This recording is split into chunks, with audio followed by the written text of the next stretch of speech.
रात के ठीक 12 बज रहे थे। कमरे में सिर्फ एक बल्ब जल रहा था और वो भी बार बार कांप रहा था। अमन अपनी मेज पर बैठा था।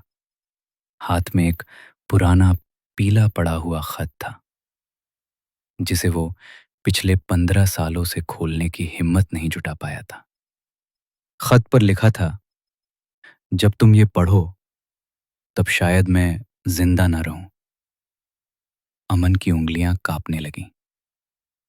उसके पिता की मौत को आज पूरे 15 साल हो चुके थे। सरकारी रिकॉर्ड में लिखा था एक्सीडेंट। पर अमन जानता था कुछ एक्सीडेंट इतने साफ नहीं होते। उस रात अमन ने पहली बार खत खोला। बेटा अमन, अगर तुम ये पढ़ रहे हो तो इसका मतलब है मैं हार गया। अमन की आंखें भर आईं। मैं तुम्हें कभी सच नहीं बता पाया क्योंकि सच बताने का मतलब था तुम्हें खतरे में डालना। खत के हर शब्द के साथ अमन की सांसें भारी होती जा रही थीं। जिस दिन मेरा एक्सीडेंट हुआ वो एक्सीडेंट नहीं था। कमरे में अचानक तेज हवा चली। बल्ब एक पल को बुझा, फिर जल उठा। अमन उठकर खिड़की की ओर गया। बाहर गली में सन्नाटा था, लेकिन उसे लगा जैसे कोई उसे देख रहा हो। खत आगे पढ़ा।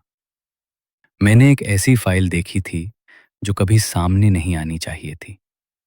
बहुत बड़े लोगों के नाम उसमें थे। अमन का दिल जोर जोर से धड़कने लगा।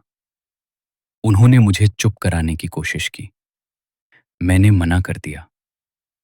अमन को वो रात याद आ गई जब पुलिस उसके घर आई थी।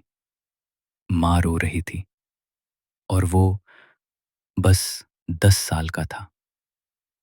खत की आखिरी पंक्तियां थीं, अगर तुम ये जानना चाहते हो कि मेरे साथ क्या हुआ तो अलमारी के पीछे वाली दीवार खोलना। अमन का गला सूख गया। वो धीरे धीरे अलमारी के पास गया। अलमारी हटाई। दीवार पर हल्की सी दरार थी। उसने हथौड़े से एक वार किया। ठक ठक। दीवार टूटते ही अंदर से एक छोटा सा बॉक्स गिरा। बॉक्स के अंदर था एक पेन ड्राइव और एक फोटो। फोटो में उसके पिता थे और उनके साथ वो आदमी जिसे अमन आज मंत्री के रूप में टीवी पर रोज देखता था। अमन की आंखों के सामने सब साफ होने लगा।